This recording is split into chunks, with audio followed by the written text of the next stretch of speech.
How'd you like to turn your puny stock PS5 hard drive into this? I'll show you how to install an NVMe SSD expansion drive in your PS5 in less than 10 minutes today on JackAce Tech.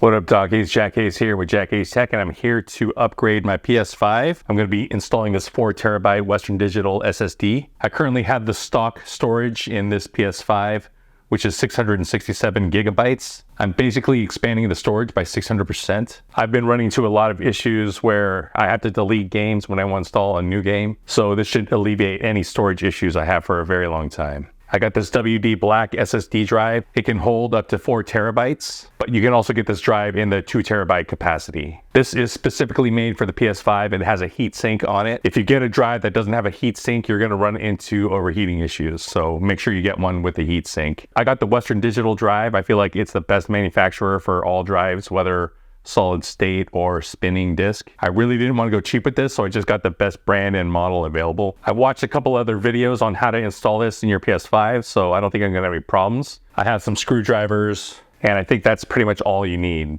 So let's go ahead and get started. To open your PS5, make sure you first flip it over, and you're gonna push the base toward the side with the DVD drive slot, and you need to use a lot of force, but just be careful. When I opened up my PS5, I sheared off one of the plastic brackets that keeps it in place. There's still a bunch of other brackets, so I'm sure it'll be fine, but I really hate the design of the PS5 because of this. It shouldn't have broken off this easily. Once the bottom cover is off, use your tiny screwdriver to take off the metal cover. Set the screw aside and take off the other tiny screw that's not attached to anything. We're going to use this little screw later. Next, make sure you orient the NVMe drive so that the short side of the notch is closest to the edge. The heat sink should be facing upwards.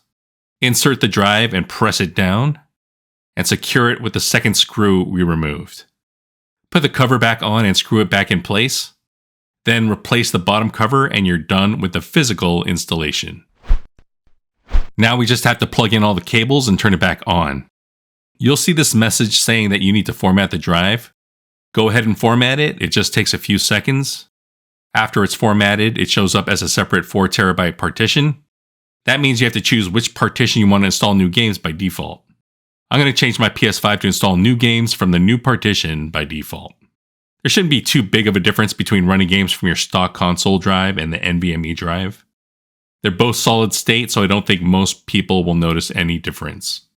I'm going to move a few of my installed games to see how fast the drive is, and also to give myself some breathing room on the stock drive. You can see that it transfers over 250 gigs in less than 2 minutes. It actually took me about 1:40, and that's super fast. Now I'm going to load a game that's running on the new drive. And everything seems to be working perfectly. It loads super fast, and it looks like everything is working great. So that's it. That's all there is to installing an extra hard drive in your PS5. It was pretty simple. It only took a couple of minutes. You don't have to be a hardware expert to get it done. You can buy any PS5 compatible SSD. I got the WD Black. I just like Western Digital. Check the video description for a list of compatible models. If you enjoy this content, remember to like and subscribe. If you enjoy gambling, check out my other channel, JackAce. Stay tuned for more tech reviews and tech how-tos, and peace out, doggies.